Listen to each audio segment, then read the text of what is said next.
Amém, Jesus. Inclinemos em oração. Bondoso Deus e Pai, é nosso privilégio estar no melhor lugar que o mundo tem para um cristão estar. Senhor, é no lugar que Tu tens separado para nós, para nele Te encontrares, para nele falares, para nele ouvires.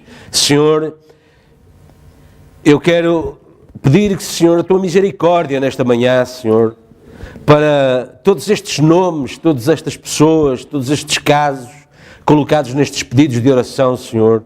Eu sei que eles já foram levados ao Teu altar, Senhor, mas eu quero juntar a minha oração e o meu clamor, Senhor, para que Tu ajudes estas pessoas a combater estes problemas, estas enfermidades.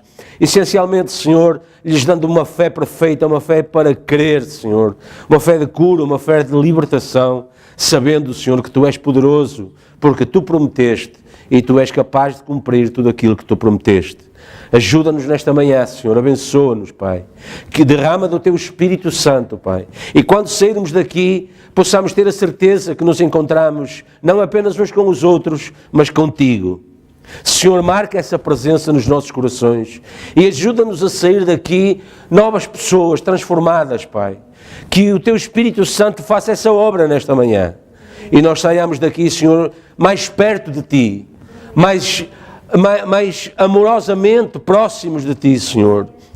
Disponíveis, Pai, para esperar em Ti todas as coisas e para Te servir, sejam quais forem as condições, mesmo na adversidade, mesmo na dificuldade, mesmo na doença, seja qual for a necessidade, Senhor, que nós sejamos capazes, Pai, de Te amar ao ponto de continuar a proclamar o Teu nome, a glorificar o Teu nome, a esperar em Ti.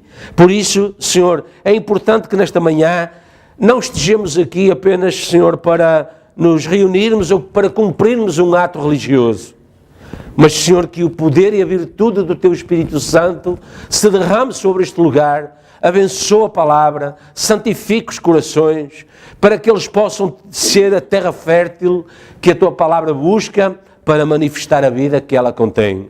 Que assim seja, Pai. Santifica, por isso, os humildes lábios que Tu tens usado para falar e que circuncida também os nossos ouvidos para o ouvir.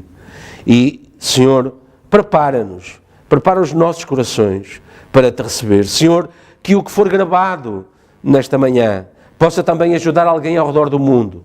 Nós não sabemos o que está a ser feito com isto, Senhor, mas pela fé nós confiamos que algo, Senhor, tem sido feito para a honra e glória do Teu nome e do Teu reino, porque, Senhor, Tu disseste que tinhas vindo para salvar, não para julgar, mas tinhas vindo para salvar, em busca daqueles que estavam doentes, em busca daqueles que andavam desgarrados e perdidos. E, Senhor, nós mesmos somos o exemplo disso. Tu tens transformado as nossas vidas. Tu tens feito de cada um novas criaturas. Tu tens mudado, Senhor, o nosso pensar. Tu tens mudado, Senhor, os nossos planos, os nossos projetos. E, Senhor, o que Tu tens mudado, nós temos visto que tens mudado para o bem. Porque está escrito que Tu operas para o bem daqueles que Te amam. Nós Te amamos, por isso estamos aqui. Pedimos a Tua ajuda, Senhor. Suplicamos pela Tua graça. Entregamo-nos em Tuas mãos. Pedimos que nos ajudes e abençoes, em nome de Jesus Cristo, para a Tua glória e honra. Amém, Jesus. Amém. Bom dia a todos. É bom estar aqui, é bom ver-vos, é bom ter-vos de volta. Eu queria que abrissem a Bíblia nesta manhã comigo, em 1 João, no capítulo 3.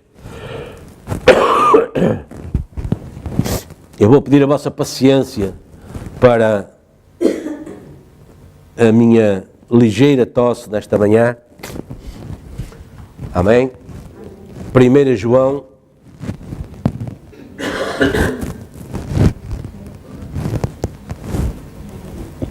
capítulo 3, versículo 1 e 2, nós vamos ler.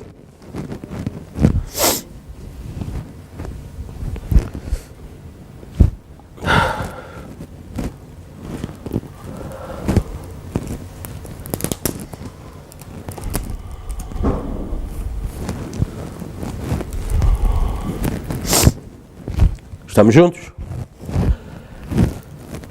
Vede quão grande amor nos tem concedido o Pai, que fôssemos chamados filhos de Deus. Por isso o mundo não nos conhece, porque não conhece a Ele. Amados, agora somos filhos de Deus, e ainda não é manifesto o que havemos de ser, mas sabemos que quando Ele se manifestar, seremos semelhantes a Ele, porque assim como é, o veremos. Amém? Podem sentar. Eu tomei um pequeno título, falta ali ali tem um ponto de interrogação. Que estamos a ver? É um título muito simples, eu espero que o vejamos de uma forma mais clara, mais profunda, mais abrangente, porque, repare, o que a Bíblia nos está a dizer é que quando Ele se manifestar, o veremos como Ele é. Não é? Agora, transportando isto para a primeira vinda de Jesus Cristo, nós sabemos que ninguém o viu como Ele é. Ninguém. A não ser João Batista. Depois de o batizar, né? Porque ele tinha anunciado, ele está no meio, ele já está aí. E repare, não é assim hoje? Ele já está aí. Ele está aí. E a Bíblia está a dizer que nós precisamos de o ver como Ele é, porque o veremos como Ele é. Portanto, Ele se estará a desvelar perante alguém. Não sei se estamos a entender o que é que está em causa aqui, não é? João Batista disse, Ele está no meio, Ele está no vosso meio, Ele é Deus, eu não sou digno de lhe desatar as sandálias, certo? Portanto, é algo de santo que está aí. Mas quando Deus lhe deu a visão do céu se abrir e o Espírito Santo descer sobre ele, portanto, o batismo do Espírito Santo, certo? Então João o anunciou e disse, eis o Cordeiro de Deus que tira o pecado do mundo. Amém. Não é? Portanto, o que é que estava aqui em causa? João teve uma revelação de que ele iria anunciar o Messias. Na base dessa revelação, ele deixou o deserto, o mel silvestre, os gafanhotos, ele deixou tudo isso, não é? E veio, repare, ele não era do mundo, ele não gostava do mundo, ele não tinha nada a ver com o mundo, mas Deus o enviou para o meio do mundo.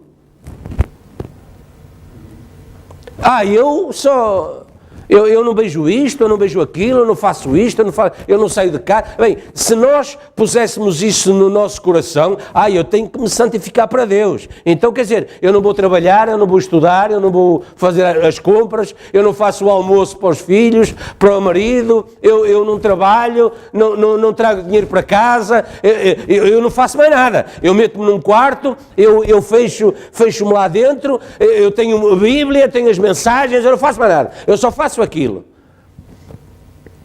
Mas não foi isso que Jesus disse, não é? Todo aquele que tiver que plantar, plante, todo aquele que tiver que semear, semeie, porque não são as nossas atividades que nos separam de Deus, é o nosso coração que nos aproxima ou nos separa de Deus. Certo? Eu tenho a obrigação perante Deus de cuidar dos meus filhos, da minha casa, para estar atento do que é que eles andam, o que é que eles fazem, mas eles saem de casa. Eu não vou com eles, eu não posso entrar com eles na sala de aula, eu não posso entrar com eles quando eles vão trabalhar, eu não posso entrar com eles para todo lado, até porque eles são mais do que um e eu não posso ir com eles todos ao mesmo tempo. Eu não posso estar com eles todos, certo? Então a primeira coisa que eu fiz quando eles nasceram foi entregá-los nas mãos de Deus.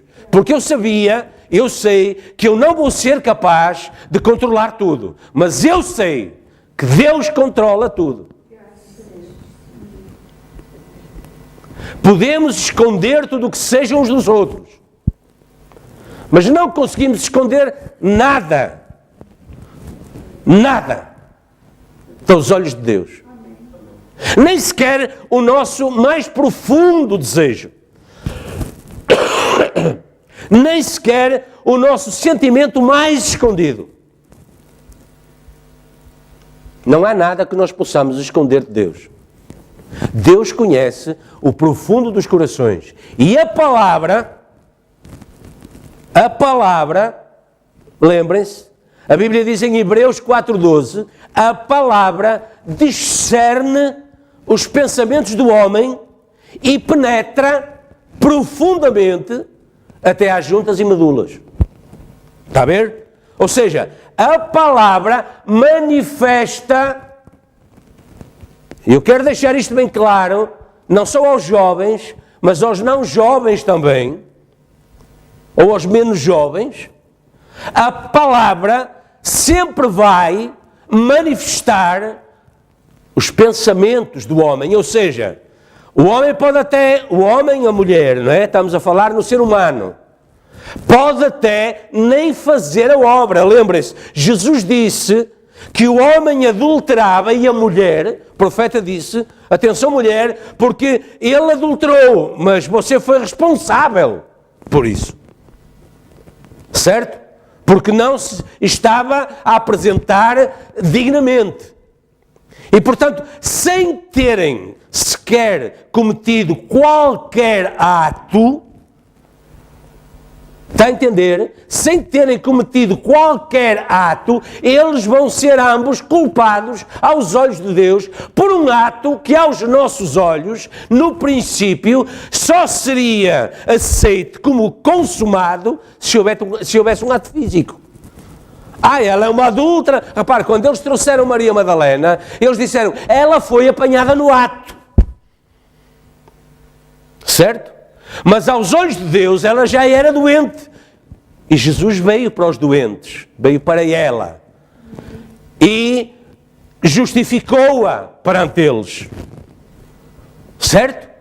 Ele ficou lá, fez de conta, escreveu no chão, mas pô-los como juízes. Não é? Eles vinham como juízes. E Jesus deixou-os estar como juízes. Mas depois pô-los do outro lado, do lado dela. Também, porque disse, mas agora todo aquele que não tiver pecados, atira a primeira pedra. E nenhum deles, repare, a palavra discernindo os corações. Foi isso que aconteceu.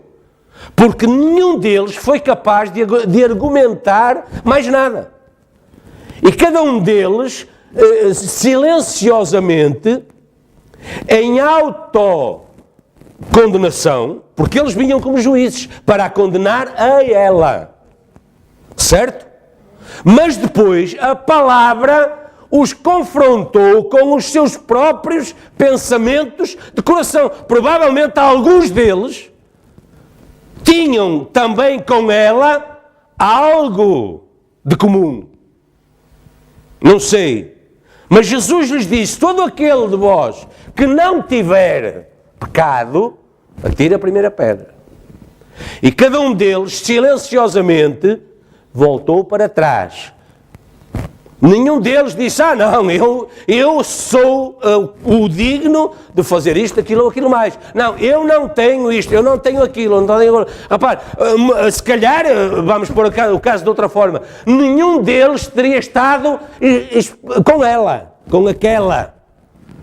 Mas isso não impediu que tivessem nos seus corações sentimentos, pensamentos, guardado memórias de atos que eles reconheciam que aos olhos de Deus não eram dignas. E calaram-se, voltaram para trás. Certo? Portanto, a palavra, que fique bem claro, Hebreus 4,12, a palavra discerne os corações. Eu tenho dito aos meus filhos, desde o princípio, e Deus tem mostrado isso ao longo da vida deles. Se eles tiverem memória, né, eu lhes disse, aquilo que Deus quiser que eu saiba, a vosso respeito, eu vou saber. Mais dia menos dia, mais situação menos situação, de uma maneira ou de outra, Deus acaba por revelar que há um problema para nós resolvermos. E graças a Deus, nós temos resolvido. Estamos juntos nesse combate. E eu quero transferir isso para a igreja, irmãos. Não estamos juntos apenas num ato religioso. Estamos juntos num combate. Os seus problemas são os nossos problemas. A sua batalha são as nossas batalhas. Os seus combates são os nossos combates.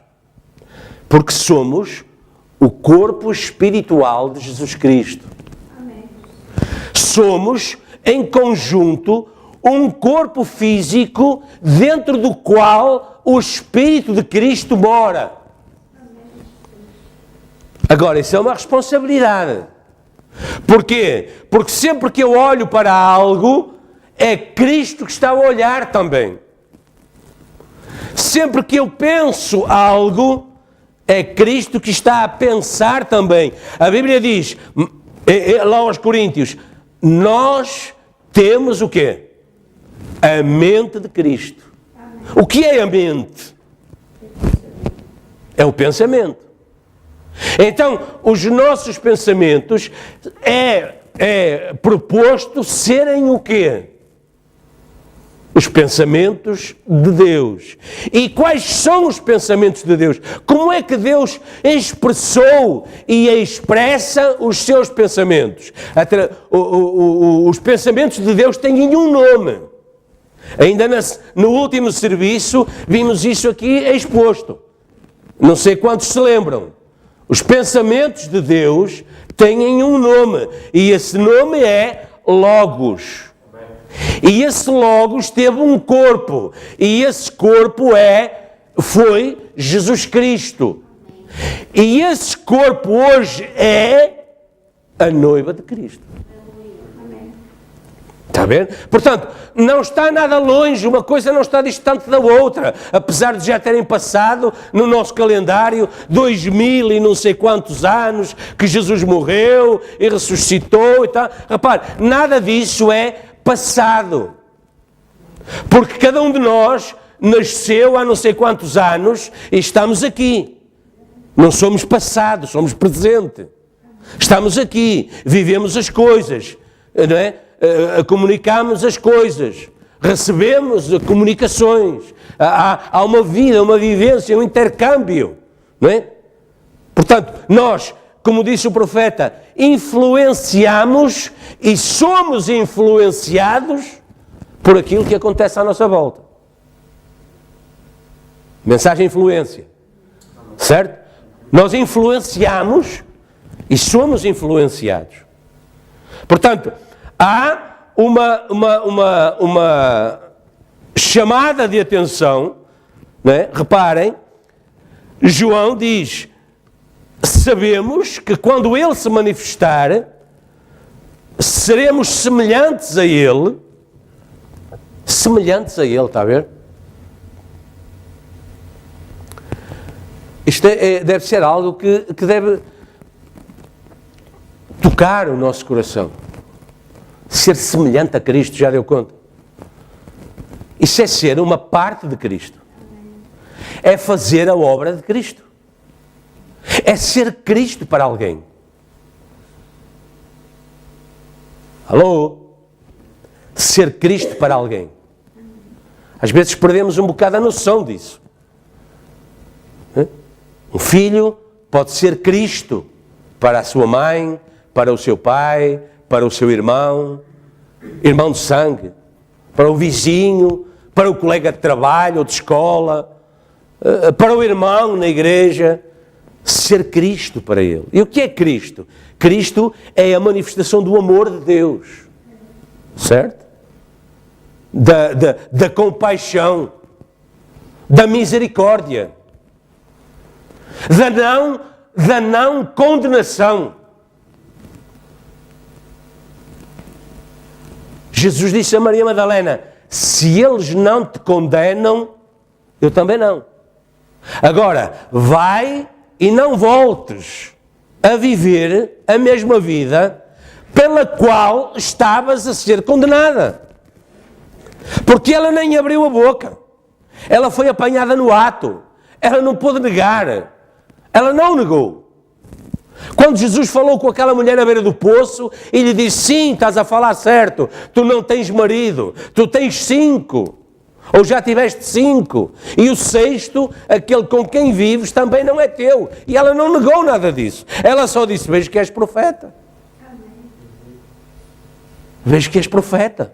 Porquê? Porque a palavra estava a discernir o pensamento que estava escondido no coração dela.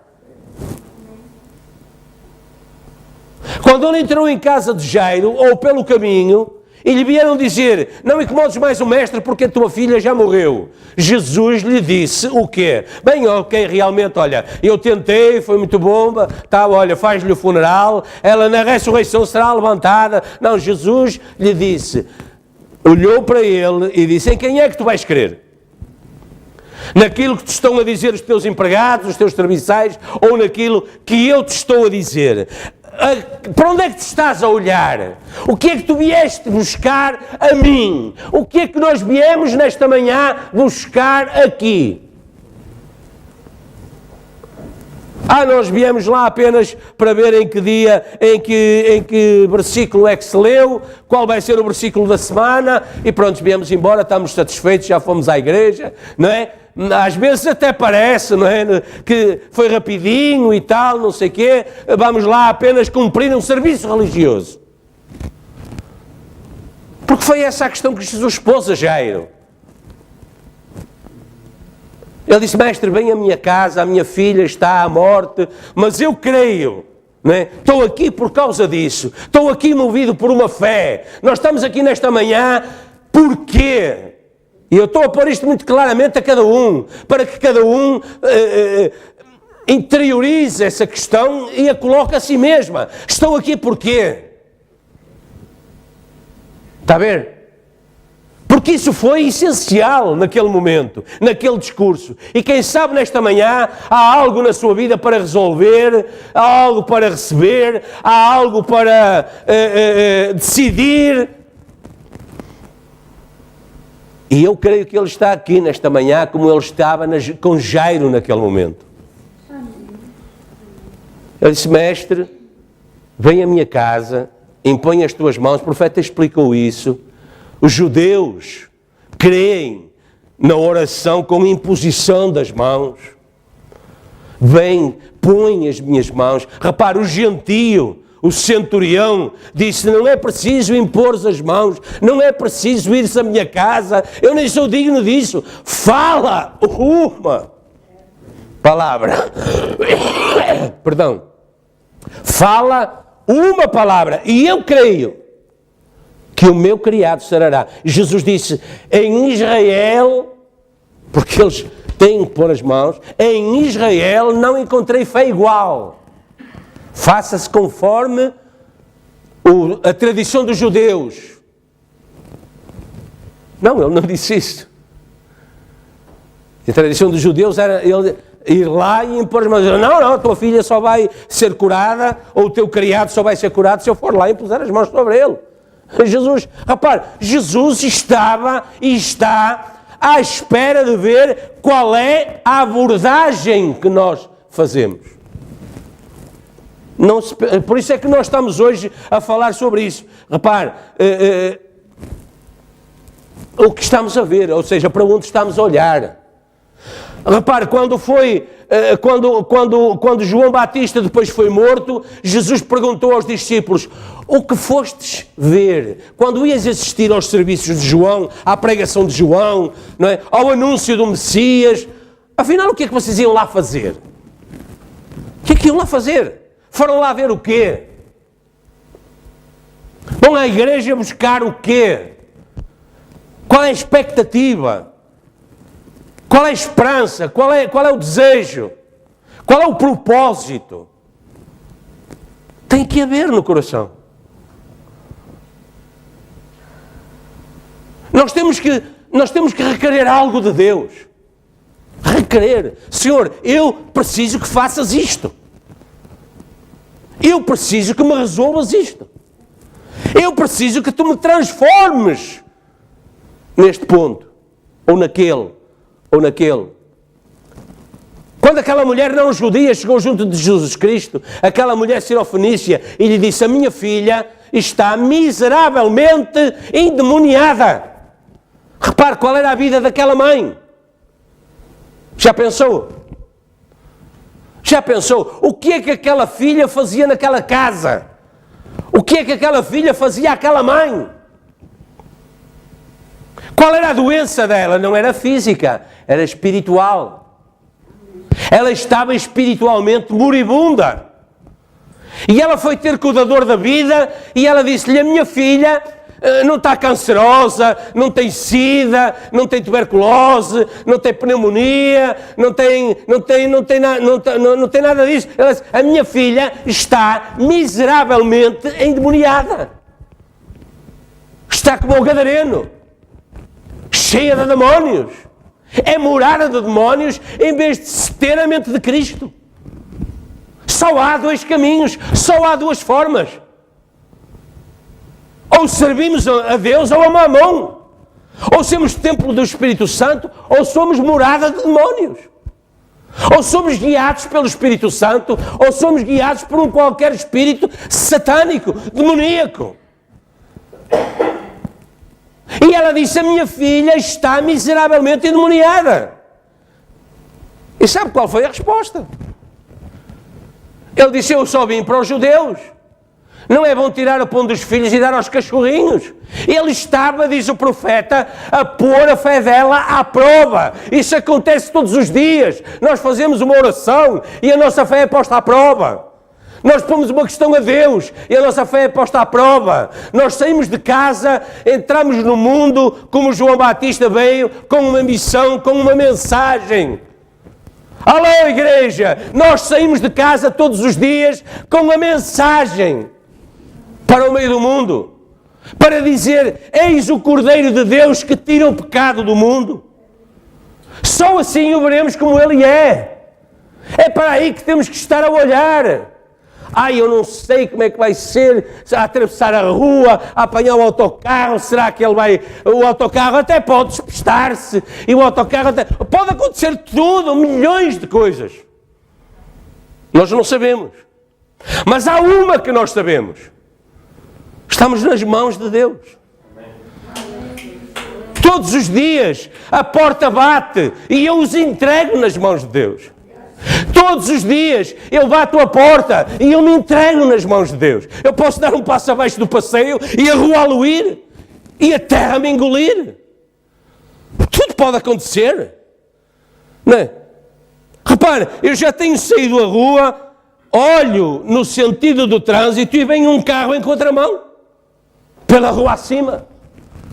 Se eu for a atravessar a rua e olhar só para um lado, eu posso ser apanhado por alguém que está em transgressão. Sim, claro. Vejam o que aconteceu com o profeta. Vejam a forma como o profeta foi retirado da terra. Foi levado daqui. Teve que ser num acidente violento. Tinha que ser assim. Mas logo ali, repare, naquela condição, o filho lhe disse: a mãe está morta. E ele disse: põe a minha mão sobre ela. E a ressuscitou. Ele? Não. O Espírito de Deus. A mensagem ali. A mensagem ali. Somos o templo da mensagem. A mensagem não é um livro. A mensagem não é uma cassete. A mensagem somos nós. Estamos juntos. A mensagem somos nós. A mensagem não existe sem si. A mensagem sem si, sem nós, perdão, é um livro morto. A Bíblia, sem a vida que está nela, e a vida que está nela é manifesta através de quem? Dos templos de Deus. Eu olho e eu creio e acontece e está aí a vida, a manifestação da vida. Ou então será um adereço, um livro apenas. A diferença entre a Bíblia e os outros livros, apesar de cada livro manifestar o espírito do seu autor,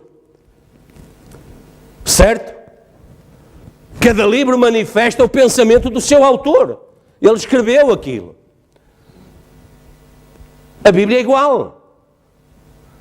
Manifesta o pensamento do seu autor. A mente de Deus. Agora, Deus nos criou para que Ele se pudesse manifestar também através do livro. Ele se manifestou numa coluna de fogo, Ele se manifestou numa nuvem, Ele se manifestou através da água na rocha, do maná do céu, de tudo. Ele se manifestou através de todas essas formas. Depois Ele se manifestou em Cristo e depois no Pentecostes Ele se manifestou em Espírito.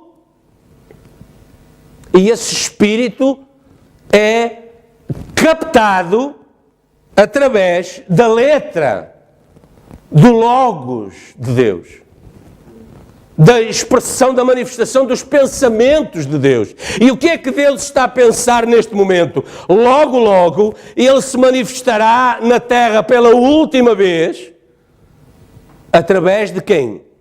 Da noiva. Depois a terra será purificada e Ele virá com os seus santos e habitará a terra. Mas não na condição em que Ele o fez na sua primeira vinda, que a terra estava carregada de pecado. Certo? Agora Ele voltará com os seus santos para uma terra purificada, estabelecendo um milénio nessa terra. Nesta terra. Não já como nós a vemos, mas depois dela ser transformada. Não como nós nos vemos, mas depois de sermos transformados. E então aí, reparem uma coisa. Quando o profeta foi ao céu, o profeta viu? Viu? Não. Perguntou por ele. Onde é que ele está? Eu quero vê-lo. Viu a esposa, a filha, identificaram aquele irmão, aquela irmã, mas Cristo não estava lá. Certo? Porque Ele será visto depois do corpo transformado. Vê-lo-emos como Ele é num corpo glorificado. Até lá nós o vemos como? Pela palavra, pelo Espírito Santo. Certo? Portanto, para onde temos que estar a olhar? Eu vou ver, em cada esquina eu olho a ver se eu vejo Cristo. Isso andam as pessoas também à procura. E encontram-no quando olham para si.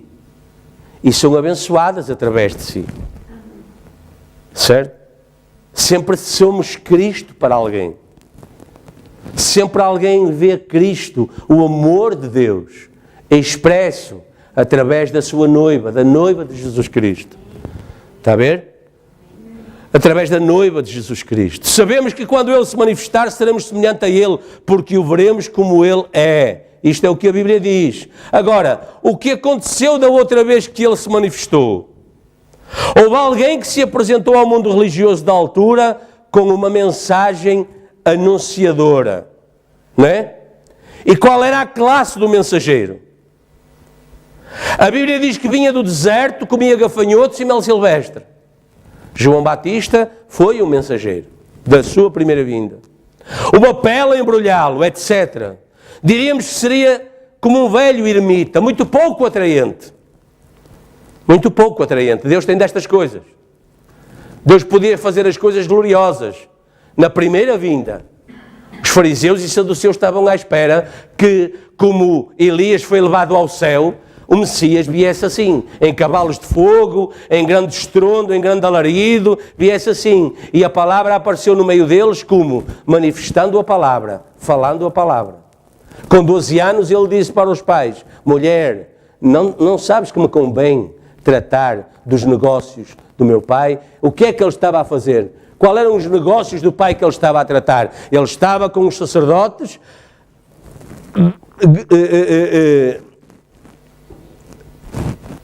Como é que se chama quando se usa a espada? Não é? Usando a espada. Não é? esgrimando a espada. Não é? Esgrimando a espada. É isso que eu queria dizer. Está a ver? Era isso que ele estava a fazer. Usando a espada, discernindo os pensamentos de coração. Mostrando àqueles sacerdotes qual era a verdadeira revelação. Não é? Para onde deviam estar eles a olhar. Qual era o entendimento que lhes era requerido. Mensagem atrativa? Qual era o tipo da mensagem? O profeta diz que houveram 6 que venceram no ministério de João Batista. 6 pessoas creram na mensagem de João Batista. Sabe quem foram eles? Maria, José, Simeão, Ana, Zacarias e Isabel. Mais ninguém. Mensagem como posso vencer. 6 pessoas, diz o profeta, foi a igreja que ele apresentou a Jesus Cristo. 6 crentes. Está a ver? De entre toda aquela multidão, igrejas enormes, faustosas, bonitas, 46 anos que demorou o templo a levantar. Como é que ele diz que o deita abaixo? E em 3 dias o levanta de novo. Não está certo. Há qualquer coisa aqui nesta mensagem que não liga.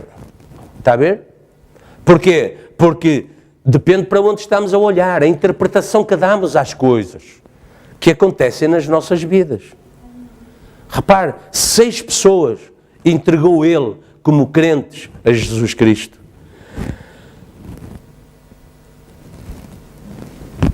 Na mensagem Eventos Esclarecidos por Profecia, o profeta diz: João Batista, outro amante do deserto, um caçador. Há aqui certas características que nos fazem pensar, não é? Um caçador, um homem das florestas. Observe-o, ele não tinha instrução. Observe o seu texto, não era como um teólogo. Ele dizia: ó geração de víboras. Repare, o mensageiro anunciando uma mensagem através de palavras como esta: ó geração de víboras. Mais tarde ele vem dizer, vem pregar, não é?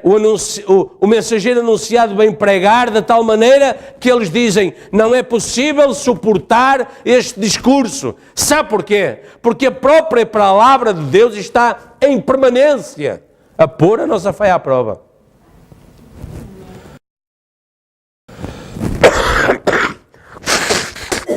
Como é possível que lá... Desculpem. Como é possível que lá no passado Deus tenha permitido e tenha mandado Davi entrar nas cidades, destruir, matar, arrasar? Mas lembre-se, a palavra está a fazer isso hoje. Não é a espada de Davi, é a espada de Deus. Repare, o profeta, na terceira puxada do seu ministério, foi identificado, investido de quê? O que é que caiu na sua mão lá no monte? Uma espada. Certo? Já ouviram? Ele diz: mas a espada arma um cavaleiro. E a voz disse: mas isso não é uma espada, isso é a espada. A palavra de Deus.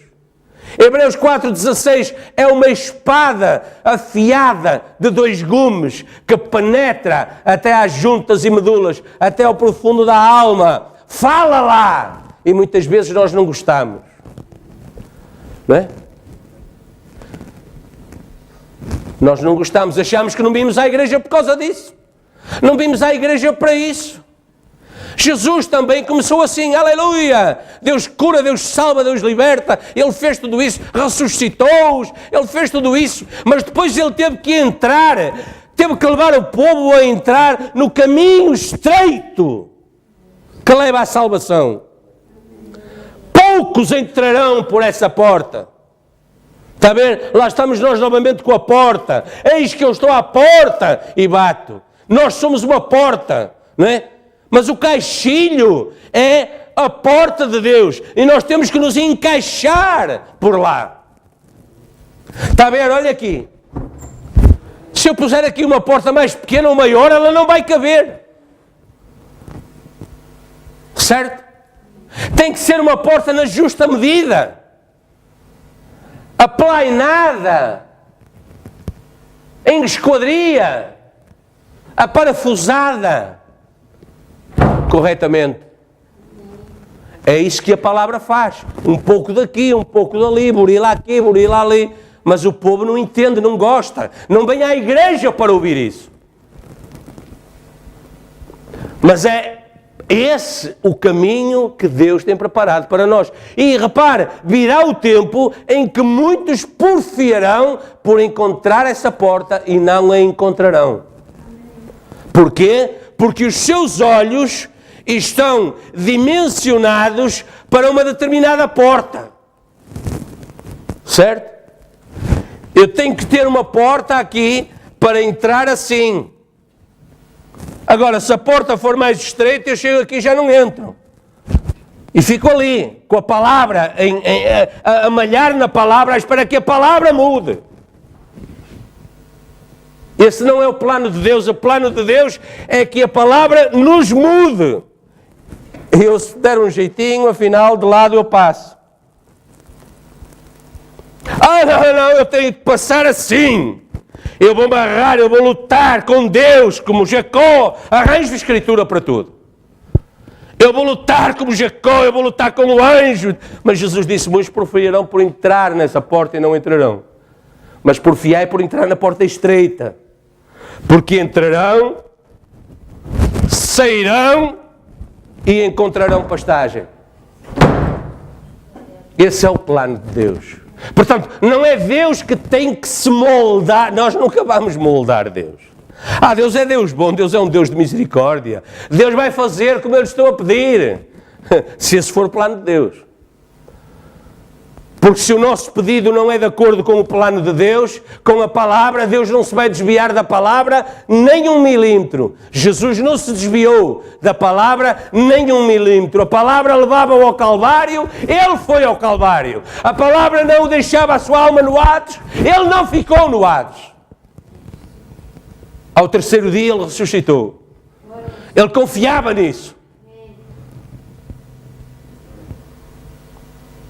E a mesma palavra lhe diz assim, você pode estar todo coberto de cancro da cabeça aos pés, você pode estar tuberculoso, pode estar pele e osso, como estava aquela enfermeira, né? Nightingale, pode estar como... Mas agora, se há um plano de Deus para si, há um corpo novo, glorificado. Quando este tabernáculo terrestre se desfizer, nós temos um outro. Não feito por sexo. O corpo feito de sexo começou a degradar-se logo a partir daí. Mas é um corpo glorificado feito pelo próprio Deus. Amém? Você não vai viver numa casa que entra água pelo telhado, que tem paredes a cair, que cheira assim, que faz assado, que é pequena, ou que não satisfaz as suas necessidades, ou tem uma renda muito cara. Você vai morar numa casa feita pelo próprio Deus, não é feita por mãos de homens. Para onde estamos a olhar? Para onde estamos a olhar? Do que é que estamos à procura? Ele dizia, geração de víboras, a coisa mais suja que pode encontrar no deserto. A mais subreptícia era uma cobra. E ele chamou aqueles sacerdotes geração de víboras. Quem vos ensinou a fugir da ira futura? Não comecem a dizer, pertencemos a isto, ou temos isto ou aquilo, vamos à igreja, temos uma grande igreja bonita, à nossa igreja vão os homens mais famosos da cidade, não é? Recebemos os dízimos maiores, temos dinheiro para fazer uma grande obra social, temos tudo, certo? Mas tem a palavra revelada do dia em que está a viver. Porquê? Porque no meio de toda aquela luxúria, de todo aquele luxo, não é? De todo aquele... Luxúria, sim, luxúria. Porque ele foi ter com Filipe, o irmão do rei, e lhe disse acerca disso: não te é lícito ter a mulher do teu irmão. E isso custou-lhe o quê? A cabeça. Mas não lhe custou a vida eterna. Amém. Certo? Ele tinha uma mensagem para passar, como nós temos hoje. Uma mensagem para transmitir. Os nossos jovens não são gonões. Não são. Se eles quiserem ser populares a esse ponto, eles estão a caminhar pela porta larga que conduz à perdição. Eles são o exemplo para eles daquilo que não se deve fazer, da forma como não se deve atuar, da forma como se deve levar uma vida limpa, honrada. Mais tarde, eles vão ser pais e eles vão transmitir que exemplo aos seus filhos. O que vão ser os filhos deles? Gonões também.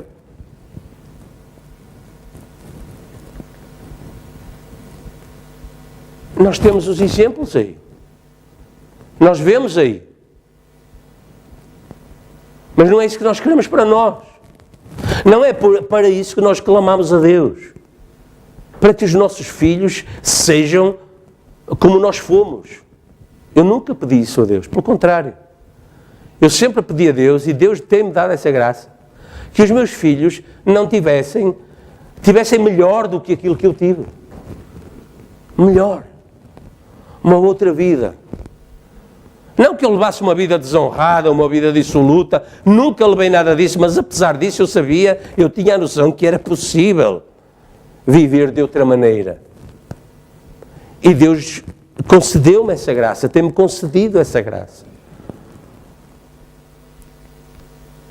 Essa é a nossa vitória. Isso é o que Deus tem para nos dar. Eu estou a falar de mim, eu não tenho os vossos testemunhos, não conheço os vossos casos, mas cada um tem o seu. Mas Deus é um.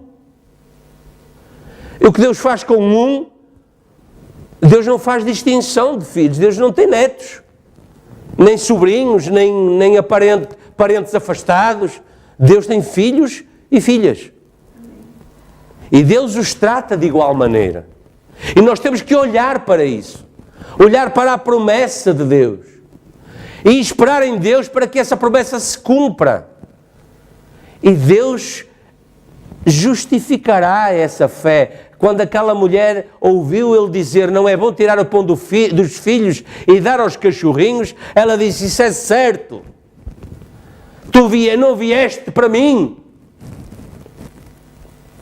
Ela lhe chamou filho de Deus, ela lhe chamou Senhor, ele não era para ela. Nessa ocasião, nada disso. Quando Bartimeu disse: Jesus, filho de Davi, ele disse: mandai-o chamar. Aquela era a mensagem da hora, era a identificação, certo? Era a identificação para os judeus. Aquela era a evidência da mensagem que João Batista tinha trazido. No entanto, aquela mulher, aquele centurião, tinham uma fé. Que apesar de não serem judeus, Cornélio mais tarde recebeu essa revelação também. Que apesar de não serem judeus, o Espírito Santo, Deus, era Deus deles também. Ou então não seria nosso. Está a ver? E Deus fez o quê? Contra as tradições. Repare, Pedro disse: mas então, quer dizer, nós que temos recebido o Espírito Santo, sabemos o que isso é. E vamos rejeitar Cornélio, porque não é judeu. Estando nós a ver que Deus, que nos escolheu, lhes deu a eles o mesmo Espírito que nos deu a nós, vamos pô-lo para fora? Agora, sabem o que é isso? Entra alguém de novo na igreja, se converte, não é? Mas nós conhecemos-lo, sabemos quem a pessoa era, estamos atentos, sempre na cabeça aquilo que a pessoa foi, não é? E a pessoa vai mudando a sua vida, vai se convertendo, a palavra vai atuando, é batizada, vai à ceia, lava o pé aos santos. E nós vamos continuar a dizer, vamos rejeitar esse companheirismo porque a pessoa foi isto ou aquilo mais, rejeitando a graça de Deus para eles, a mesma graça que Deus nos deu a nós, que temos um passado também. Foi isso que Pedro perguntou. Se Deus lhes deu o mesmo Espírito que nos deu a nós, vamos rejeitar porque ele não é, perdão, não é judeu? A evidência estava ali. Jesus disse àquela mulher, ó mulher, grande é a tua fé. Repare, Deus não pôde rejeitar essa fé. Está a entender? Porquê? Porque ela estava a olhar para onde? Para o corpo de Jesus de Nazaré? Quando ela disse, sim, mas os cachorrinhos também comem das migalhas que caem da mesa do seu Senhor. Ela estava a olhar para Jesus de Nazaré, ela estava, já naquela hora, espiritualmente, a olhar para a redenção no Calvário. Está a ver? Era para lá que ela estava a olhar, apesar de fisicamente eles estarem em determinada condição. Alô, igreja, eu não sei se vocês estão a captar o Espírito. Nós não vimos à igreja para manter um determinado ambiente. Nós vimos à igreja para receber, para comunicar, para ter comunhão. Olhem aí nas vossas Bíblias. Agora, na página anterior, no capítulo 1, versículo 7, é muito conhecido. E diz assim,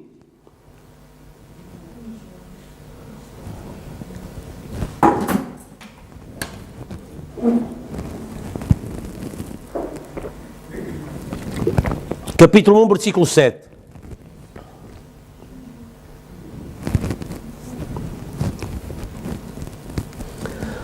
Nós temos assim escrito, se andarmos na luz como Ele na luz está, temos comunhão uns com os outros, certo? É assim que está escrito. Mas depois foi-nos solicitado que alterasse, porque era comunhão um com o outro, nós com Deus, certo? Mas repare, o versículo 6 não precisa de correção. Diz, se dissermos que temos comunhão com Ele. Está a ver? Está a ver? Já não precisou de correção. Portanto, o tradutor, e quando isto foi impresso e batido à máquina para fazer os livros e tal, houve aqui alguma confusão. Não é? O versículo 7 foi escrito com alguma confusão. Porque não há confusão nenhuma, o versículo 6 está a dizer, se dissermos que temos comunhão com Ele, com Cristo, está a ver? Esta é a mensagem que dele ouvimos e vos anunciamos, Deus é luz e nele não há treva nenhuma. Se dissermos que temos comunhão com Ele e andarmos em trevas, mentimos e não praticamos a verdade. Está a ver? Portanto, eu posso vir à igreja, ouvir a palavra, ler a mensagem, mas depois se eu vou e não pratico nada disso, mentimos, andamos em trevas, não temos comunhão com Ele.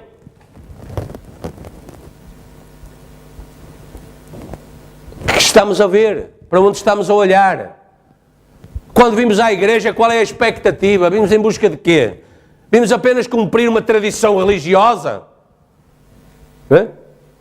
Nós temos um serviço uma vez por semana. Até é fácil. A maior parte das igrejas ao redor do mundo tem culto tem serviço à quarta, tem ao sábado, 2 ao domingo, muitas vezes. Deus me livre, tanto tempo e tantas vezes à igreja.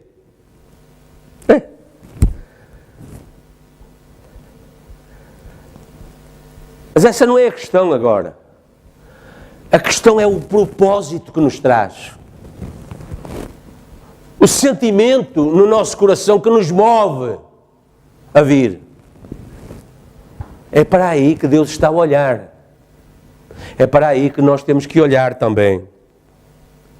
Não comecem a dizer pertencemos a isto e temos isto ou aquilo, porque eu vos digo que Deus é capaz destas pedras. Ele os suscitará. Também o machado, o que ele usava, está posto à raiz da árvore. E toda a árvore que não produzir bom fruto é cortada e lançada no fogo. Amém, diz ele. Amém. Esta foi a mensagem da primeira vinda de Jesus Cristo. Estamos às portas do rapto. Temos uma mensagem hoje. Repare, esta mensagem veio preparar o povo para receber o Messias no seu meio. E hoje temos uma mensagem que prepara um povo para ter o Messias no seu meio.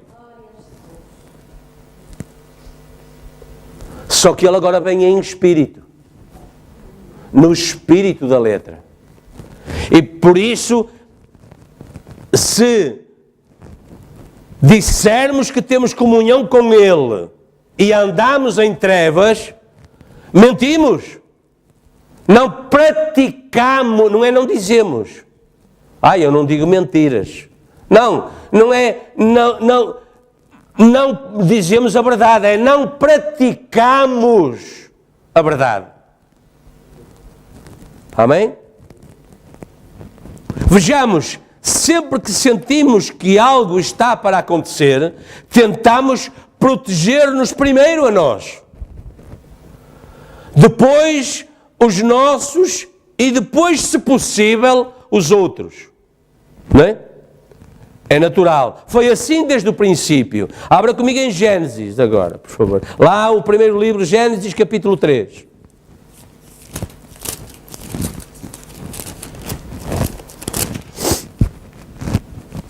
Versículo 6.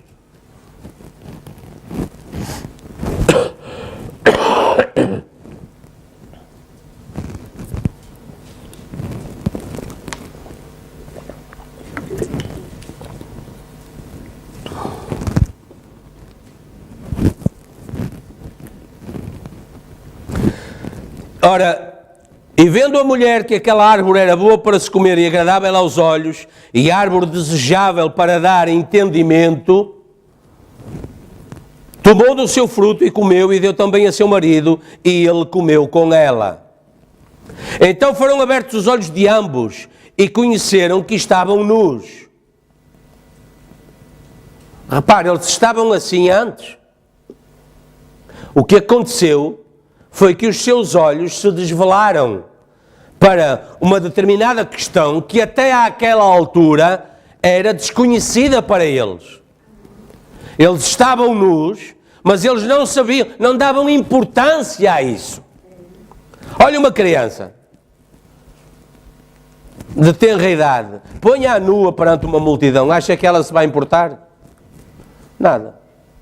Agora, a partir de determinada idade, a partir da altura em que o seu conhecimento vai amadurecendo, ela começa a esconder-se. Naturalmente, começa a ter vergonha de exibir certas partes de si. Certo?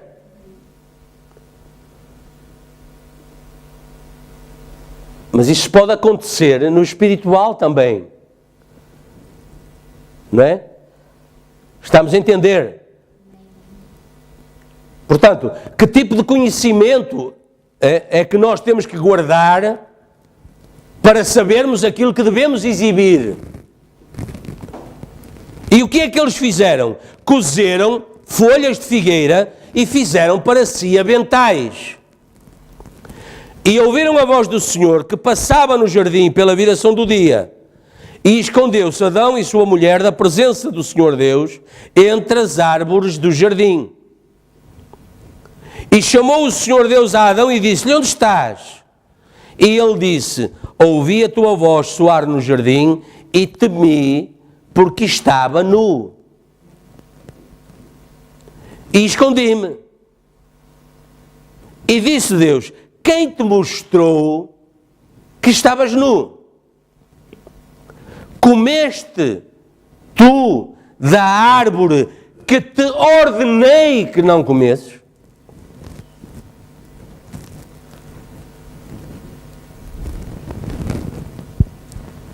Ou seja, Deus tinha dado uma determinada orientação. E logo, a igreja aceitou receber outro tipo de conhecimento. E isso lhes mostrou que deviam passar a ter medo de Deus, temor de Deus. Por isso, muitas vezes, certas coisas nós vemos às escondidas. Porque não é bom que o pai veja, ou a mãe veja, ou a avó veja o que eu estou a ver no computador, ou no portátil, ou no telemóvel, ou aqui, ou acolá. Mas repare, se não é bom para o pai ver, ou para a mãe ver, é bom para Cristo ver, porque Ele está a ver. Então, o que é que eles fazem? Eles vão à igreja. Eles fazem aventais de folhas de figueira para tentar esconder, não é? Determinada situação que não é possível esconder aos olhos de Deus. Deus chamou, não sabia onde é que ele estava. Deus sabia onde é que ele estava. Deus chamou para que ele mesmo se identificasse perante Deus da nova condição em que ele se encontrava. E como é que ele se encontrava? Em desacordo com aquilo que Deus lhe tinha dito. Certo? Vimos à igreja, tomamos uma orientação e muitas vezes damos conta que estamos em desacordo com aquilo que Deus falou. Agora, o que é que Deus fez? Deus os pôs novamente de acordo. Eles voltaram à igreja de Deus. Deus sacrificou um cordeiro, os envolveu nessa pele ensanguentada, portanto, lhes deu uma outra cobertura, tirou-lhes a cobertura organizada por eles, de folhas de figueira, e lhes deu uma cobertura de redenção. Os pôs cobertos pelo sangue. Estamos juntos? Para que eles pudessem voltar a ter comunhão com Ele. Deus veio e na condição em que eles estavam, Deus os tirou das trevas para a luz novamente, através do sacrifício do sangue. Houve uma vida naquele dia que foi dada em favor daquele casal. Certo?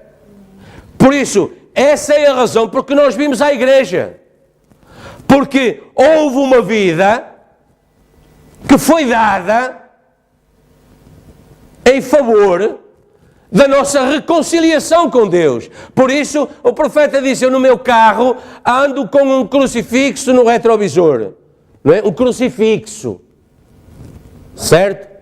Ele dizia isso. Porquê? Porque quando eu vejo alguma coisa que não me agrada, eu olho para o sacrifício do Calvário onde o meu Senhor comprou a minha salvação. Está a ver? Agora, eu não estou aqui a fazer a apologia dos crucifixos, ponham uma cruz aqui, uma cruz, não é um crucifixo, desculpem. Uma cruz, certo? É diferente. Desculpem-me a linguagem, às vezes foge. Ele não tinha um crucifixo, ele tinha uma cruz como esta, mais pequena, está a ver? Não é?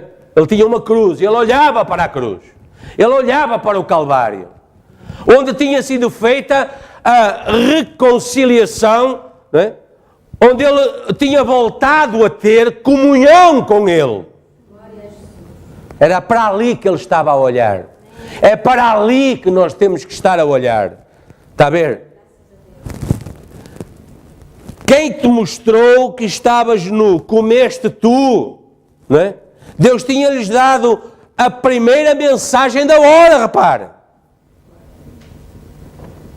Lá no Éden. E Deus disse, isto podeis fazer, somente isto não façais. Porque quando fizerdes isto, morrereis. Ou seja, quebrareis a comunhão com Deus, o companheirismo com Deus. Foi isso que Deus lhes disse e foi isso que eles fizeram. Quebraram esse companheirismo. Mas como a Bíblia, em todos os lugares, leva ao Calvário, mostra Cristo, logo ali no Éden, Cristo estava presente. O Redentor, o Cordeiro do sacrifício. E Deus mostrou que esse Cordeiro fazia, já lá no Éden, parte da mensagem da hora. Era a mensagem da hora. Era a reconciliação de volta a Deus.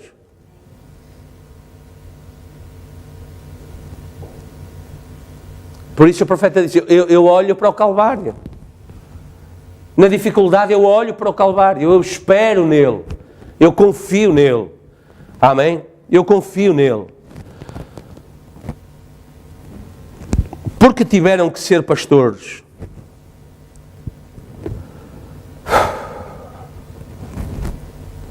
Agora, vamos olhar para o princípio, Adão e Eva, ali na presença de Deus, para ouvir a sua mensagem para eles. Eles tinham vestidos sobre os seus lombos as peles de ovelha. Ou seja, estavam reconciliados com Deus. A primeira mensagem ouvida foi dada sobre uma pele de ovelha morta.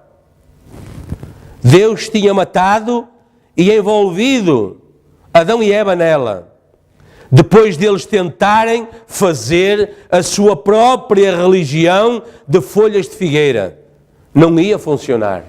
O sacrifício da ovelha foi instituído por expiação desde o princípio.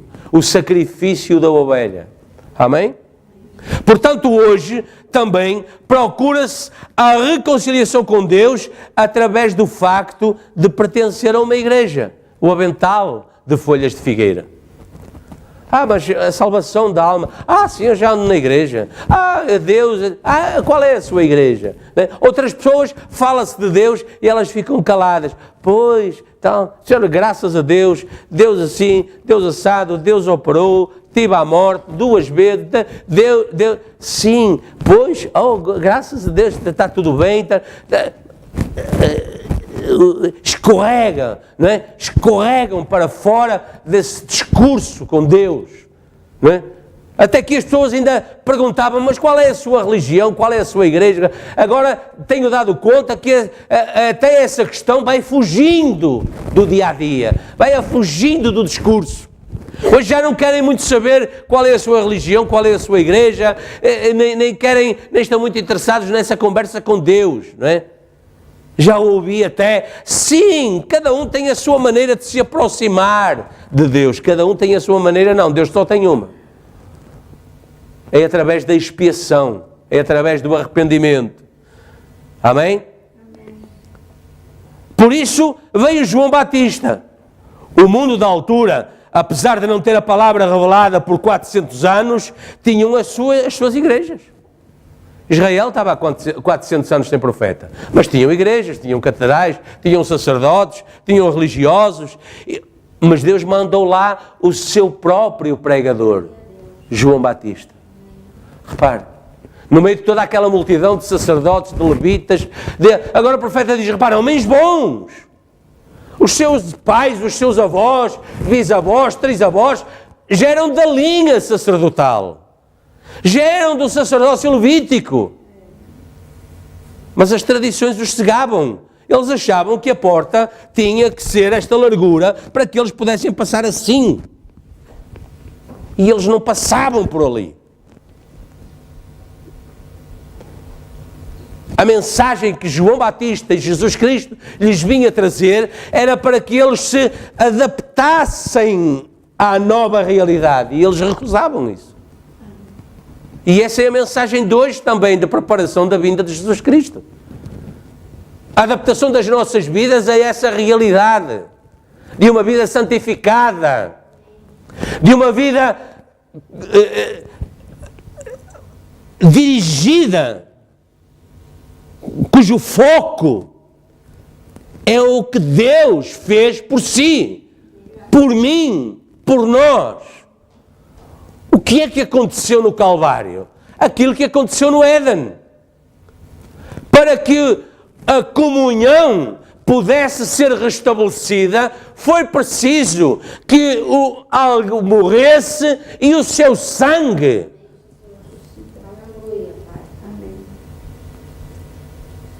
A expiação, que não era mais do que aquilo que o próprio Deus requeria e requer que seja feito.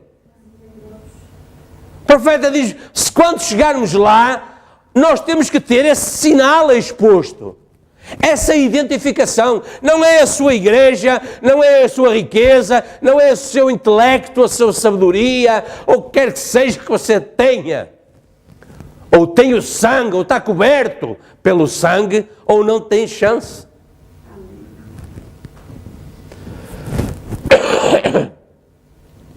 E como é que ele os identificou na altura?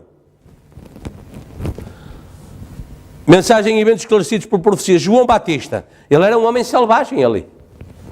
Um maníaco a gritar. Todos menos aqueles discípulos que ele apresentou a Jesus Cristo como igreja. Aqueles 6 de que falamos. Aí está. João preparou um povo. Quantos é que ele tinha? Você conseguia contá-los com ambos os dedos. Com os seus dedos. Quantos é que João apresentou a Jesus quando ele veio? E agora, e acerca da sua segunda vinda? Pense nisso. Pense nisso. As igrejas continuam a ter pouco? Continuam. Os sacerdócios, os ministérios sacerdotais continuam aí? Continuam, embora se queixem que já não em tão grande quantidade. Não é? As próprias grandes igrejas denominacionais estão com problemas em segurar o povo. Não é? Fazem anúncios já a chamar o povo. Ou seja, o tempo vai se aproximando tão do fim que Deus começa a estar ainda mais arredado da vida das pessoas, do discurso delas, da vivência delas. Começa a ser estranho ir à igreja. Para quê? Fazer o quê? Em busca de quê? Entende porque é que as coisas estão a ficar espiritualmente como estão? Elas mesmas estão a falar da proximidade da vinda de Jesus Cristo. Porque assim foi na primeira vinda. As tradições, a religiosidade se sobrepõem à revelação. Porque só por revelação nós podemos discernir os dias que estão a correr. Porque está a acontecer assim. Porque é que as coisas estão a acontecer assim? Porque é que as pessoas agem assim, vivem assim, falam assim. Os seus propósitos são estes e não aqueles. Os seus objetivos, aquilo que se propõem a alcançar, é assim ou assim.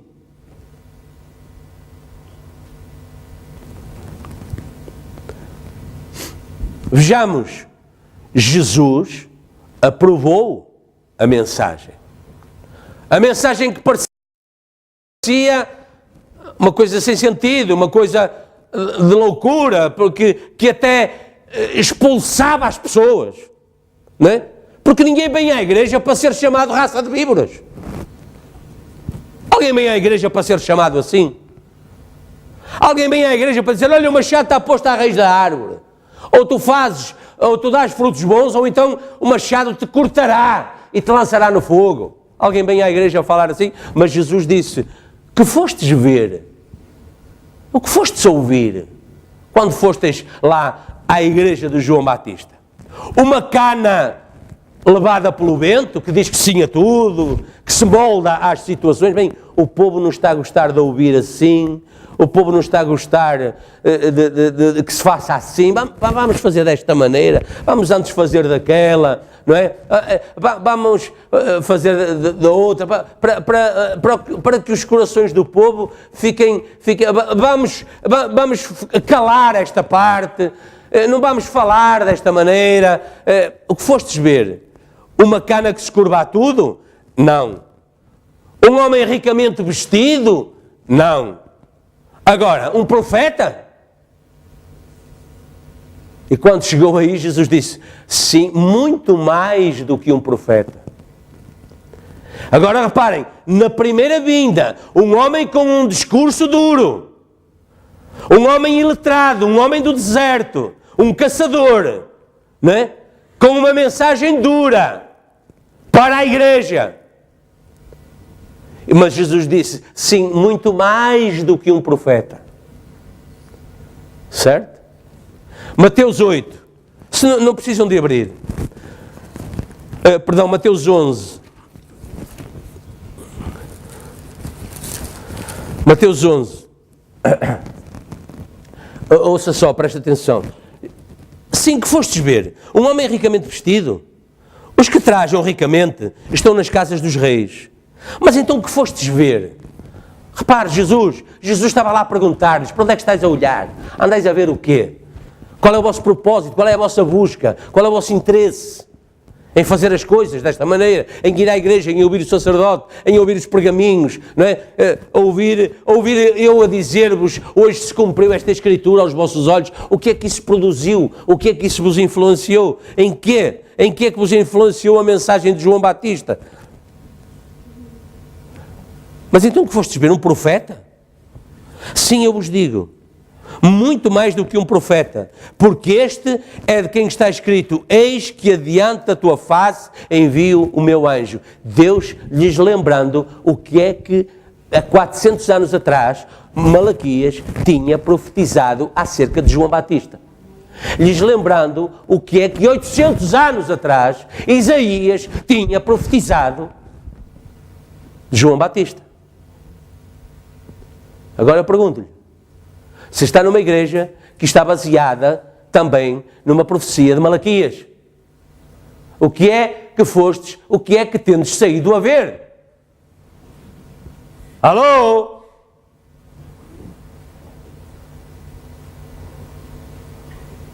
Repare, em verdade vos digo que entre os que têm de mulher nascido, não apareceu alguém maior do que João Batista. Mas aquele que é menor no reino dos céus é maior do que ele. Está a ver? Ele era apenas um corpo usado por Deus para anunciar o corpo do próprio Deus. Repare, João Batista veio cumprir a profecia do mensageiro que anunciou também o rapto. Porque houve um rapto desta vez. Também. Portanto, ele também foi o mensageiro do arrebatamento. Amém? Portanto, estamos, creio eu, bem localizados hoje no significado, no verdadeiro significado da mensagem pela qual temos vivido. Porque ela está bem sinalizada na Escritura e desvelada, eu creio, hoje aos nossos olhos. Por isso podemos dizer também que sabemos em quem estamos firmados.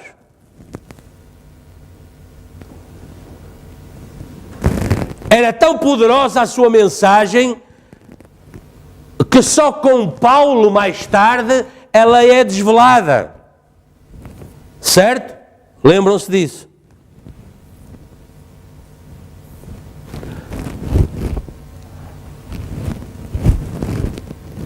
Atos 19.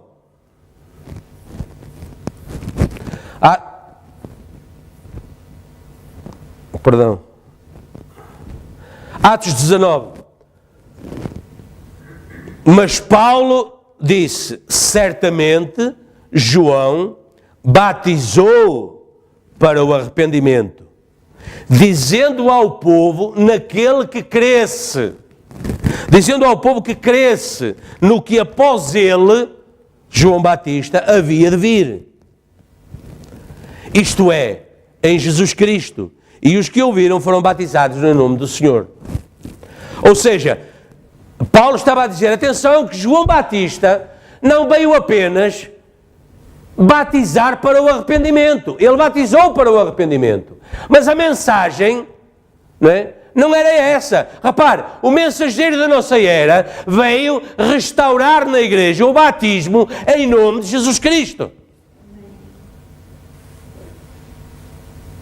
Parecem pequenos pormenores que caem no esquecimento. Mas não pode cair no esquecimento. Porque os sinais, repare, eu saio com o meu carro à estrada e eu vou conduzindo baseado nos sinais de trânsito que eu vou encontrando pelo caminho. Eu sei quando é que eu tenho que parar, eu sei se eu posso virar à esquerda ou à direita, eu sei se eu posso ir em frente ou não, eu sei se eu posso fazer a inversão de marcha, porque há sinais colocados com o propósito de me orientar. E portanto a mensagem, a palavra tem esses sinais. Portanto, João Batista veio batizar para o arrependimento, mas a mensagem não foi só essa. A mensagem foi que crescem no batismo do Espírito Santo, que viria a seguir. Não basta ser molhado na água, não basta crer no batismo do arrependimento, certo? Tem que continuar a caminhar em busca do batismo do Espírito Santo. E por isso Paulo perguntou, recebestes o Espírito Santo desde que crestes? E eles disseram, nós nem sabemos que haja Espírito Santo. Repare, tudo isso são sinais identificadores da mensagem do mensageiro e do caminho que Deus tem traçado para o povo percorrer. Repare, ele perguntou a Adão, estás nessa condição porque fizeste aquilo que eu te disse para não fazeres. Você diz, não, Deus perguntou se ele fez. Sim, Deus perguntou se ele fez. E ele disse que sim, que fez. Por isso estava naquela condição. Escondido dos olhos de Deus. Ele mesmo se escondendo dos olhos de Deus, achando que, colocando as folhas de figueira, Deus não via o que tinha acontecido. Como é que isso é possível? Como é que isso é possível, esconder alguma coisa dos olhos de Deus? Certo? Portanto, Deus tem sinais, Deus tem um caminho traçado, Deus tem um caminho de escape. Deus teve um caminho de escape lá no Éden. Certo? Matou uma ovelha, pegou na pele ensanguentada e os cobriu realmente conforme o propósito de Deus. É nessa condição que nós estamos hoje. Aos olhos de Deus, redimidos pelo sangue derramado do Cordeiro do próprio Deus, que o próprio Deus matou.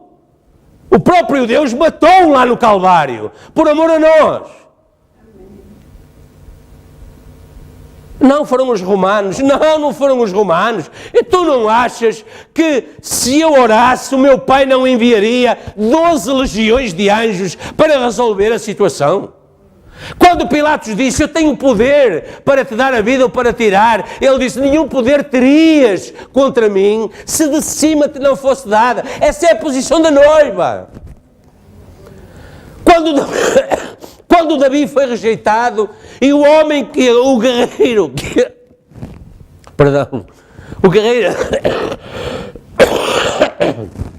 peço desculpa, e o guerreiro que ia com ele quis cortar a cabeça de Simei, que amaldiçoava Davi, Davi disse, não faças isso. Então se Deus o mandou fazer assim, ele estava a tipificar Cristo, subindo o Monte das Oliveiras, chorando sobre Jerusalém. Eu tenho aqui água, mas está bem, traz cá. Obrigado. O copo, obrigado. Deus te abençoe. Repare, ele estava naquela condição, ele estava a tipificar Cristo, e ele disse, Deus mandou que assim acontecesse. E, portanto, se Deus mandou que assim fosse, eu não vou fazer nada contra a vontade de Deus. Mesmo na adversidade. Mesmo quando as coisas não correm bem, ele disse, eu não vou fazer nada contra a vontade de Deus. Amém? Então ela era então poderosa.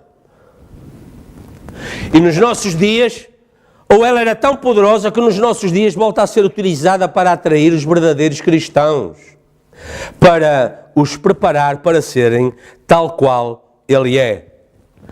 Na mensagem Nascer do Sol, o profeta diz, gostava de ter tempo suficiente esta manhã para falar sobre estes fenómenos que têm sido provados sem qualquer sombra de dúvida nos últimos 30 anos ou 35 anos.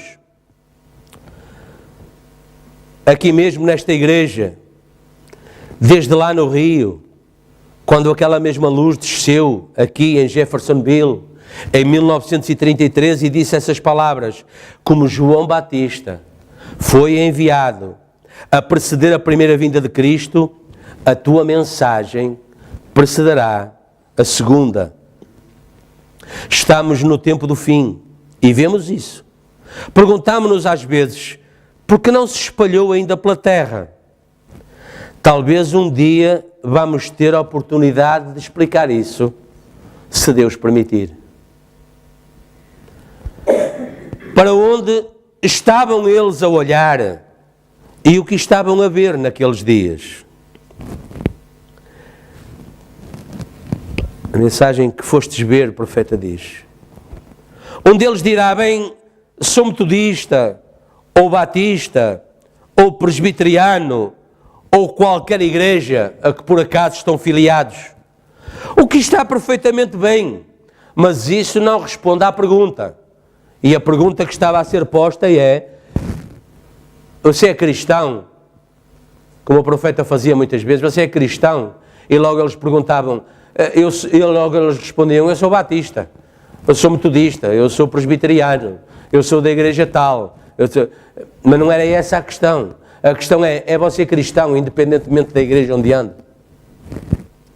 Você ainda precisa de arrependimento. E o arrependimento abala as pessoas. Elas acham que não precisam disso. E João estava simplesmente a confirmar a promessa de Deus e a pregar contra a religião intelectual. É o perigo da nossa era. É o perigo da nossa era. A religião intelectual leva as pessoas apenas a cumprir os atos intelectualmente, vão à igreja de uma forma intelectual, recebem a mensagem de uma forma intelectual, não é? Criticaram muitas vezes o profeta por ele ser mau em gramática. Ele fala as coisas desordenadas, depois diz uma coisa e afinal é outra, e troca as palavras e não as fala corretamente, quando, quer dizer, o espírito, o discurso espiritual não tinha interesse para determinados ouvintes. Não interessa a mensagem.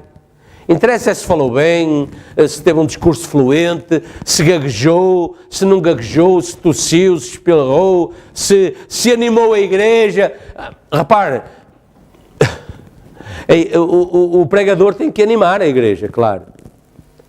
A igreja tem que animar o pregador. A igreja tem a obrigação de incentivar o pregador. E ao fazê-lo, está a dizer que está a captar o espírito da mensagem. É um perigo. A igreja intelectual dos nossos dias é a questão mais perigosa para a qual temos que estar atentos. João veio pregar contra a religião intelectual e o mensageiro do seu dia. E se aquela mesma mensagem fosse proclamada hoje, causaria tanta agitação entre os religiosos como causou então. Porque a única diferença, eles dizem, por ter por pai Abraão, e eles dizem, bem, hoje, quero que saiba, eu sou membro de certa congregação. Não é? Isso chega. João pregou o batismo do Espírito Santo, pregou o que ele tinha com ele, e do que ele podia falar, embora o seu discurso fosse considerado rude. E agora presta atenção, nós vamos encerrar. Reconhecendo o dia da sua mensagem. Era por isso que estavam a orar. Eles estavam a orar pelo Messias. E ali veio João Batista. Porque ele rejeitou os seminários deles, porque ele fazia o contrário do que os seus pais lhe ensinaram. Ele veio do deserto, sem educação, ele veio sem o seu colarinho engomado, como se diria hoje, ele veio sem um grande grupo de teologia, mas ele veio sabendo, pela promessa de Deus, que ele ia anunciar o Messias. Disso ele tinha a certeza. E nós temos que ter a certeza hoje de que nós caminhamos para sermos arrebatados e nos encontrarmos com Ele.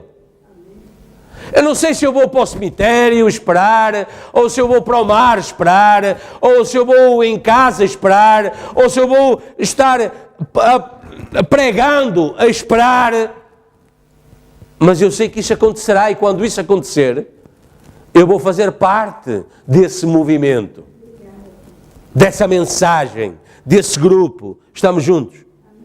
Ele disse, Ele está no vosso meio agora. Essa continua a ser a mensagem da hora.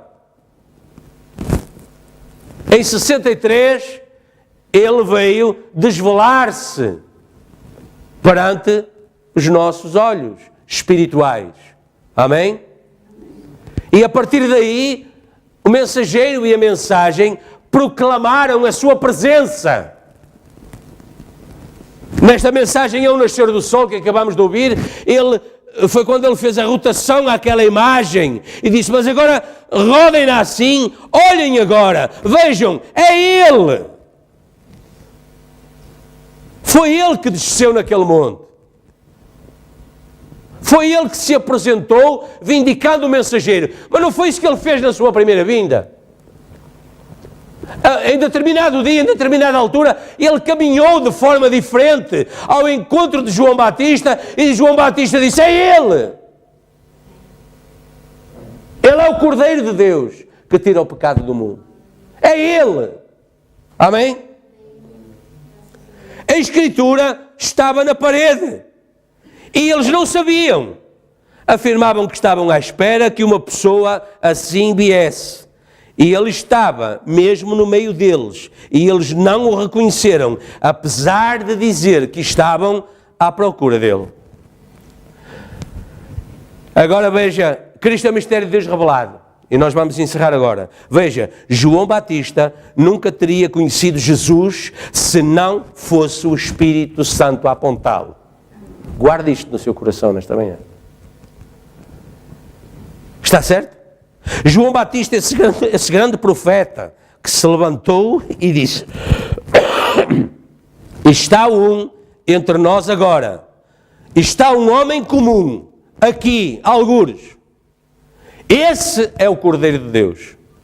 João disse: eu testifiquei, eu testifico, eu vi o Espírito de Deus, o Espírito Santo, descer do céu como uma pomba, e veio sobre ele, e uma voz disse: este é o meu Filho amado, em quem me comprazo. O que foi aquilo? O Espírito Santo disse: eu vou apontá-lo. Amém?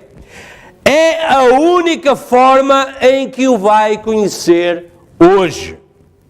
A única forma em que vai receber a tripla revelação de Deus é pelo Espírito Santo. E a única forma em que pode ser é se você for predestinado a ver. Certo? Identificado por Deus desde antes da fundação do mundo. Fazendo parte do Logos. Quantos creem aqui que fazem parte do Logos? Não, Logos era o Cristo. Não, Logos eram os pensamentos de Deus. E nós éramos os pensamentos de Deus. Quando o Logos veio, encarnou em Cristo, por isso é que o profeta diz: nós estávamos lá. Está certo? Se não for predestinado a ver, nunca vai ver. Porque essa luz pode brilhar e você afasta-se, faz troça disso, refuta através de alguma concepção intelectual, quando o próprio Deus se está a manifestar e a provar. Veja. Mas se não for para você, não vai ver. Está a ver a importância, né, da busca do Espírito Santo? Né? O Espírito Santo, essencial na vida do cristão hoje, para que ele possa identificar, né, olhar a mensagem, mais do que ao mensageiro. Mas repara, o próprio mensageiro foi um sinal. João Batista foi um sinal, certo? O próprio mensageiro, fazendo a ponte, né? Repara, só assim é que Jesus é o mesmo, ontem, hoje e eternamente. Nós podemos fazer a ponte, a identificação das circunstâncias que Deus tem usado para fazer determinada coisa e encontramos-las nos nossos dias. Essa foi também a instrução do profeta de Deus para nós. Qualquer coisa que precise de identificar no Novo Testamento, vai e veja, porque ela tem que estar tipificada no Velho Testamento. Certo? Então hoje nós temos uma mensagem também trazida por Deus e identificada no Antigo Testamento. E o mesmo profeta que profetizou da sua primeira vinda, profetizou da sua segunda vinda também. Amém? Amém? Para onde estamos a olhar? O que estamos a ver? Certo? O que estamos a ver? Olhos de águia. Estamos na era da águia. Então a águia olha certo, identifica certo um objetivo e vive por ele, corre atrás dele até o alcançar. Amém? E esse objetivo é o quê? É sempre vivo. Reparou? A águia não caça animais mortos. Ela os alcança vivos. Portanto, ela vai em busca da vida. Ela voa, ela vive, dependente de encontrar essa vida. É aí que nós estamos colocados hoje. Amém? Vamos orar. Bondoso Deus e Pai, te agradecemos, Senhor, por esta mensagem. Senhor, é minha oração neste momento que Tu te compadeças de nós, Senhor, E eu oro para que o Teu Espírito Santo possa trabalhar nos nossos corações nesta manhã, para que o propósito, o espírito desta mensagem, como foi construída e trazida, seja colocado corretamente nos corações, independentemente da forma como foi apresentada. Tem, Senhor, algumas dificuldades nas vias respiratórias neste momento, Senhor, e também algumas limitações, muitas vezes, no explanar do pensamento. Perdoa as minhas fraquezas, Senhor, mas que nenhum daqueles que está aqui presente e daqueles que poderão assistir, Senhor, na gravação deste serviço, sejam de alguma forma incorretamente influenciados, Senhor, por essas limitações. Mas eu sei, Senhor, que eu não falei a minha palavra, nem trouxe a minha mensagem, porque eu não tenho, nem quero, não busco. E por isso, Pai, crendo que foi a Tua palavra que foi trazida, Pai, eu peço que o Teu Espírito a vivifique nos nossos corações e a coloque corretamente, Senhor, e que possamos sair daqui, Senhor, em harmonia, confiados, Pai, que a Tua voz, o Teu Espírito Santo falou nesta manhã aos nossos corações. E uns entenderão de uma forma, uns captarão e darão importância ou relevância a um determinado ponto em detrimento de outro, outros será ao contrário, mas, Senhor, Tu sabes como falar a cada coração. Eu não sei, Senhor. Muitas vezes não sei nem falar para mim mesmo, orientar-me a mim mesmo. Nunca vou saber, Senhor. Somos ovelhas. E as ovelhas precisam de um pastor. Precisam de ser orientadas. Precisam de ser dirigidas. Precisam de ser protegidas, Senhor. E, Senhor, é isso que nós temos vindo fazer aqui. Em busca dessa proteção, dessa orientação, dessa segurança. Quando o pastor está junto, a ovelha está confiante. Senhor, nós também estamos confiantes, porque sabemos que Tu estás aqui. Tu zelas por nós. Tu te preocupas connosco. Ó Senhor Deus, ajuda-nos nas nossas fraquezas, nas nossas debilidades. Perdoa-nos nas nossas transgressões. E, Senhor, não nos deixes caminhar debaixo de um pensamento intelectual. Porque, Senhor, quando isso aconteceu, eles deram conta que estavam longe de Ti. Senhor Deus, que o batismo do Teu Espírito Santo se derrame e nos envolva, Senhor, até ao profundo da nossa alma. Ajuda a nossa fé, Pai. No dia a dia, defende-nos, Senhor, desvia-nos do mal. Senhor, a Tua palavra diz que as más conversações corrompem os bons costumes. Senhor, desvia-nos do mal. Desvia-nos, Senhor, dessa atração pelo conhecimento, pelos frutos da árvore do bem e do mal. Senhor, estamos confiantes que Tu nos guiarás naquilo que nos temos proposto fazer.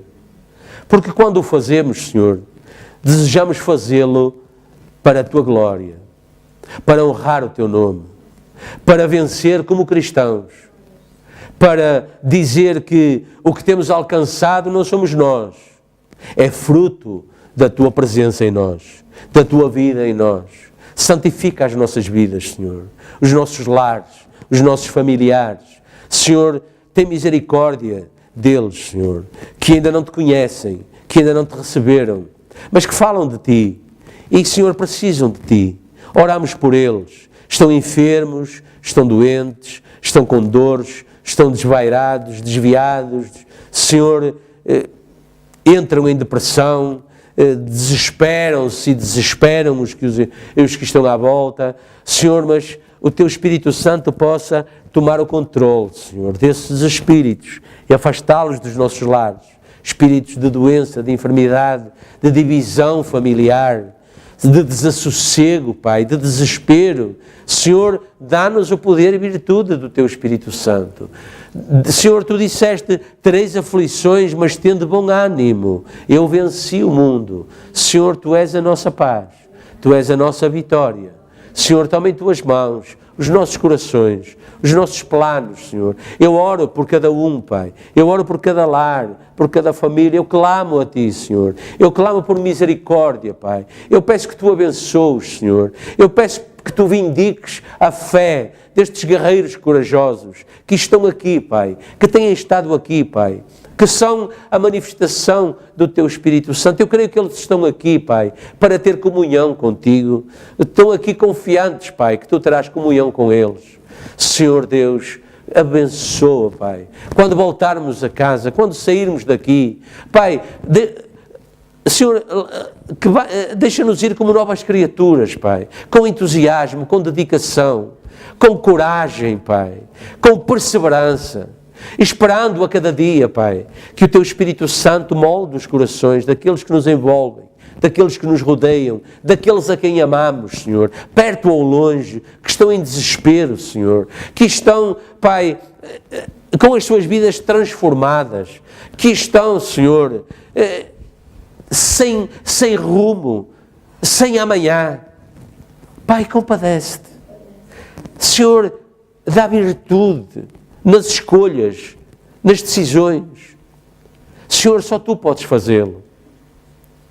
Pai, nós oramos porque nos sentimos, sabemos que somos incapazes de transformar o que quer que seja, mas sabemos que Tu és mais do que capaz. Faz essa obra, Pai. Abençoa, converte os corações.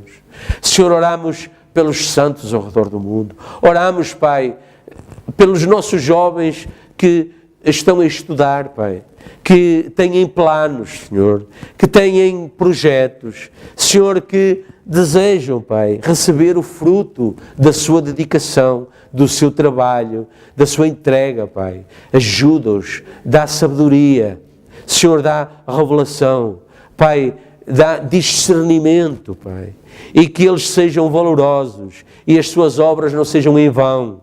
E eles recebam o fruto, Senhor, e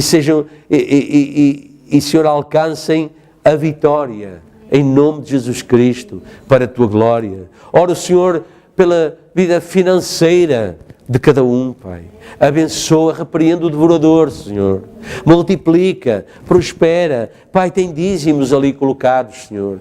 Eles representam o reconhecimento do Teu poder, da Tua bondade. Senhor, porque está escrito, dai e ser-vos-á dado. A boa medida, recalcada, sacudida, se derramará no vosso regaço. Senhor, dá-nos essa bênção. Dá, Senhor, prosperidade. Abençoa, Pai.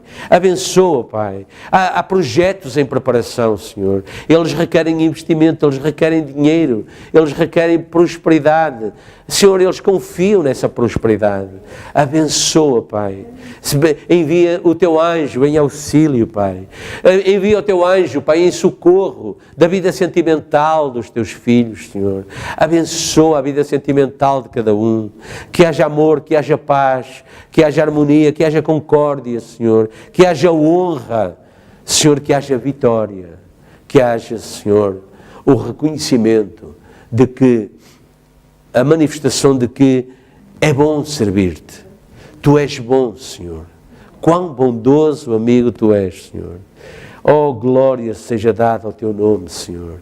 Senhor, abençoa os santos, Pai. Abençoa esses países de língua portuguesa, Senhor, para os quais, Senhor, há necessidade, grande necessidade, das mensagens traduzidas, Senhor. E estão a faltar meios materiais, Senhor. Oh Deus, toca nos corações, Senhor, para que seja possível levar esse alimento a todos aqueles. Quando eles clamaram por maná, Tu enviaste maná do céu. Quando eles quiseram carne, Tu enviaste carne. Quando eles precisaram de água, Tu deste água. Quando eles estiveram doentes, Tu os curaste e Tu os levaste à terra prometida. Ó Deus Todo-Poderoso, nós somos o Josué hoje. Senhor, nós somos o Josué hoje. Nós vamos a caminho dessa terra, Senhor. Mas nós sabemos, nós confiamos em Ti. Nós esperamos em Ti. O nosso desejo, Pai, é fazer a Tua vontade. Senhor, toma os nossos corações em Tua mão, Pai. E sejam, Senhor, o Teu habitáculo, a Tua alegria, Senhor. Que os nossos corações sejam a Tua alegria. Ó Deus Todo-Poderoso, como nós desejamos, Senhor, que Tu sejas feliz, Senhor, que Tu te agrades de nós, Pai, que como nós desejamos honrar-te, Senhor, servir-te corretamente, Senhor, tira por isso, Pai,